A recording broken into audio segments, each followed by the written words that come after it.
السلام علیکم ورحمۃ اللہ وبرکاتہ۔ الحمد للہ وکفیٰ والصلاة والسلام علی سیدنا و نبینا و شفیعنا و حبیبنا و مولانا محمد المصطفیٰ صلی اللہ علیہ وسلم۔ شرعی مسائل کی مجلس نمبر 20 میں آج میں حاضر ہوں۔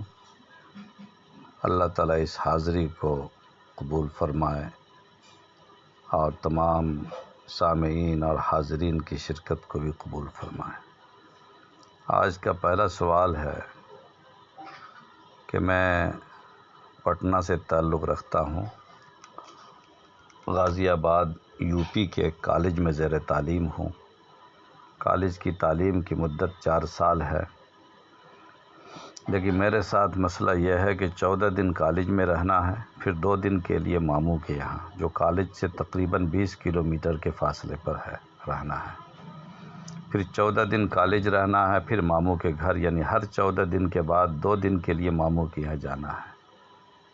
مذکورہ تحریر کی روشنی میں میرے اوپر مسافر کا حکم نافذ ہوگا یا مقیم کا؟ انہی کا دوسرا سوال ہے کہ ایک آدمی کا 2 وطن اصلی ہو سکتا ہے یا نہیں؟ اگر ہے ہاں تو اس کی کیا صورت ہوگی؟ جواب یہ ہے کہ آپ نے جو صورت لکھی ہے اس کی روشنی میں آپ پر مسافر کے احکام جاری ہوں گے۔ کسی ایک مقام پر جب تک انسان نیت کے ساتھ 15 دن اقامت نہ کرے، مقیم نہیں ہوتا، اس پر مسافر کے احکام جاری ہوتے ہیں۔ اگر آپ کے ماموں کا مقام جس کا آپ نے حوالہ دیا ہے، اگر وہ شہر سے باہر الگ مقام پر ہے اور وہاں آپ کو 2 دن قیام کرنا پڑتا ہے، تو وہاں بھی آپ مسافر ہوں گے، اور جب آپ یہاں آئیں گے تو یہاں بھی آپ مسافر ہوں گے۔ آپ کے دوسرے سوال کا جواب یہ ہے کہ ایک انسان کے لیے 2 وطن اصلی ہو سکتے ہیں۔ اس کی شکل یہ ہوتی ہے کہ جس جگہ انسان پیدا ہو، جو اس کا آبائی مقام ہے، وہ وطن اصلی ہوتا ہے۔ یا کسی جگہ انسان شادی کر لے اور وہاں بال بچوں کو رکھے تو وہ بھی اس کے لیے وطن اصلی بنتا ہے۔ یا کسی جگہ کو مستقل سکونت کی نیت سے منتخب کر لے تو وہ بھی وطن اصلی بنتا ہے۔ تو ایسا ممکن ہے کہ انسان اپنے آبائی وطن سے بھی تعلق رکھے اور مختلف مقامات پر شادی کر لے اور وہاں اپنے اہل و عیال کو رکھے، تو ایک انسان کے لیے کئی وطن اصلی ہو سکتے ہیں۔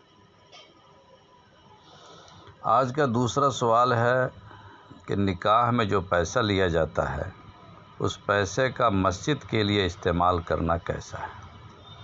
جواب یہ ہے کہ نکاح کی اجرت میں جو پیسہ لیا جاتا ہے وہ پیسہ لینا درست ہے، اور اگر مسجد کی طرف سے یہ پہلے ہی معاملہ ہو چکا ہو کہ امام صاحب کو متعینہ رقم دینے کے بعد باقی رقم مسجد کے لیے استعمال کی جائے گی، اور اس پر امام صاحب پہلے سے ہی راضی ہوں، تو نکاح سے حاصل شدہ رقم میں سے مقررہ مقدار مسجد کے لیے لینا جائز ہے۔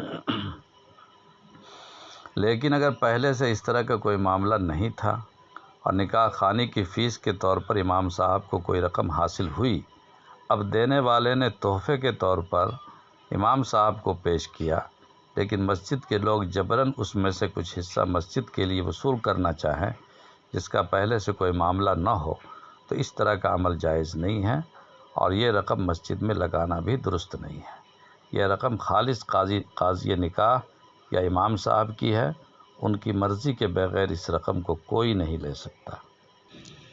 آج کا تیسرا سوال ہے کہ اگر کوئی آدمی جل کر بالکل کوئلہ ہو جائے، یا اس کا اکثر حصہ جل کر خاکستر ہو جائے، یا جل کر ہاسپیٹل میں زیر علاج رہے پھر مر جائے، پوسٹ مارٹم ہو، اور جسم اس پوزیشن میں نہ ہو کہ اس کو غسل دیا جا سکے، تو ایسی صورت میں شریعت کا کیا حکم ہے؟ جواب یہ ہے کہ اگر آدمی کا مکمل جسم یا اس کا اکثر حصہ جل کر خاکستر ہو جائے اور بہت تھوڑا حصہ باقی رہے، تو ایسی صورت میں اس کو نہ تو غسل دیا جائے گا اور نہ نماز جنازہ پڑھی جائے گی۔ البتہ اگر میت کے بدن کا اکثر حصہ یا نصف حصہ سر کے ساتھ موجود ہو تو اس کو غسل دے کر نماز جنازہ پڑھی جائے گی۔